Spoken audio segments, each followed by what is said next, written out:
Riset dan Teknologi akhirnya mengizinkan daerah di wilayah pemberlakuan pembatasan kegiatan masyarakat PPKM level 2 untuk melakukan pembelajaran tatap muka dengan kapasitas 50%. Hal ini dimuat dalam Surat Edaran Mendikbudristek nomor 2 tahun 2022 tentang diskresi pelaksanaan keputusan bersama SKB 4 Menteri tentang panduan penyelenggaraan pembelajaran di masa pandemi COVID-19. Surat tersebut ditekan langsung oleh Mendikbud pada Rabu 2 Februari lalu. Sebelumnya, di tengah kenaikan kasus di ibu kota, desakan dari berbagai pihak untuk menghentikan PTM 100% disampaikan oleh orang tua siswa. Presiden Joko Widodo juga telah meminta adanya evaluasi PTM di DKI Jakarta, Jawa Barat, dan Banten yang disampaikan pada saat pembukaan rapat terbatas evaluasi PPKM Senin 31 Januari lalu. Saya juga minta adanya evaluasi untuk pembelajaran tatap muka, utamanya di Jawa Barat, di DKI Jakarta, dan di Banten, ujar Jokowi dikutip dari transkrip arahan Presiden yang diunggah dari setkap.go.id. Gubernur DKI Jakarta Anies Baswedan langsung menanggapi pernyataan Presiden Joko Widodo yang meminta evaluasi PTM 100% di Jakarta. Anies berjanji pihaknya terus melakukan monitoring terkait pelaksanaan PTM 100% yang masih berjalan. Kita sedang monitoring terus. Dan kalau kita lihat perjalanan selama ini,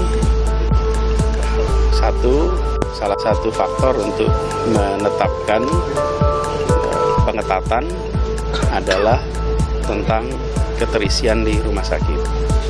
Untuk kita mencegah penularan, maka kita semua taati protokol kesehatan. Nah, ketika terjadi peningkatan di dalam keterisian rumah sakit, maka pengendaliannya adalah dengan mengurangi mobilitas. Itu pengalaman selama 1,5 tahun, hampir 2 tahun ini. Pemprov DKI berpegang pada SKB 4 Menteri tentang PTM 100%. Sesuai dengan arahan terbaru Kemendikbudristek, pemerintah daerah harus melakukan pengawasan dan memberikan pembinaan terhadap penyelenggaraan PTM terbatas. Misalnya, penerapan protokol kesehatan selama pembelajaran percepatan vaksinasi COVID-19 bagi pendidik, tenaga kependidikan, dan peserta didik. Dalam SE terbaru juga ditegaskan bahwa PTM terbatas pada satuan pendidikan yang berada di daerah dengan PPKM level 1, 3, dan 4 tetap mengikuti ketentuan dalam keputusan bersama 4 menteri. Orang tua atau wali peserta didik diberikan pilihan untuk mengizinkan anaknya mengikuti PTM terbatas atau pembelajaran jarak jauh. Perhimpunan Pendidikan dan Guru menyarankan wilayah aglomerasi Jabodetabek menerapkan PTM 50% di tengah lonjakan kasus COVID-19. Di Depok, Jawa Barat, setidaknya 34 sekolah telah ditutup sementara waktu terkait penemuan ratusan kasus COVID-19. Saat ini, Satuan Tugas Penanganan COVID-19 di Depok tengah melakukan pelacakan atau tracing terhadap warga sekolah. Ada 34 sekolah dari jenjang TK, SD, SMP, dan juga SMA. Dan ini ada beberapa sekolah juga yang akan kita masih tracing dengan total kasus terkonfirmasi positif, baik siswa maupun guru lebih kurang 239 orang. Ya, jadi saat ini Puskesmas, Satgas, Dinkes, dan juga seluruh pihak, termasuk Satgas Kecamatan dan Kota, itu saat ini sedang melakukan upaya penanganan. Jika kasus COVID-19 ditemukan di sekolah, pembelajaran tatap muka di sekolah tersebut akan langsung dialihkan menjadi pembelajaran secara daring dari rumah. PTM dihentikan sementara 5 hari, sesuai dengan SKB 4 Menteri soal penerapan PTM di masa pandemi COVID-19.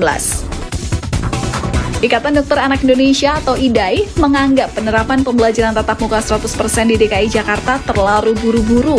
Ketua IDAI Piprim Basarah Yanuarso menyatakan, sebaiknya PTM 100% di ibu kota tidak digelar terlalu dini, mengingat ada beberapa hal yang mesti dipertimbangkan.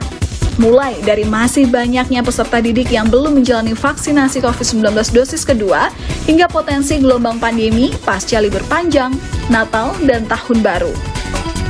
Menurut situs gugus tugas COVID-19 secara nasional, pasien COVID-19 yang merupakan anak-anak ada sebanyak 13,1% dari keseluruhan kasus COVID-19 di Indonesia. Ada pertimbangan terkait dengan PTM 100%. utamanya pada kelompok usia 11 tahun. Anak-anak usia 11 tahun ke bawah untuk menerapkan prokes itu tampaknya belum bisa 100%.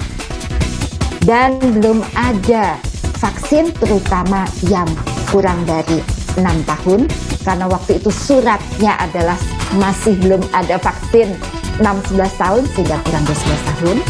Kemudian laporan negara-negara bahwa proporsi anak terawat karena COVID-19 kebanyakan karena Omicron, serta sudah ada laporan transmisi lokal varian Omicron di Indonesia.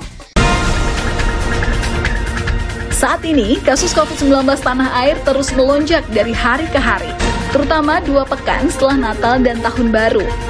Jumlah kasus mulai merangkak naik sejak Minggu kedua Januari bersamaan dengan dimulainya PTM 100%.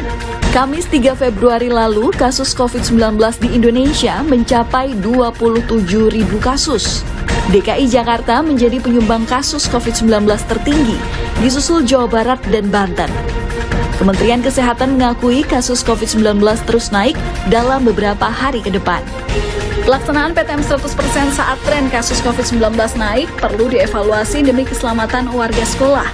Apapun variannya, COVID-19 tetaplah berbahaya bagi orang penyakit penyerta dan beresiko menimbulkan long COVID dalam jangka panjang.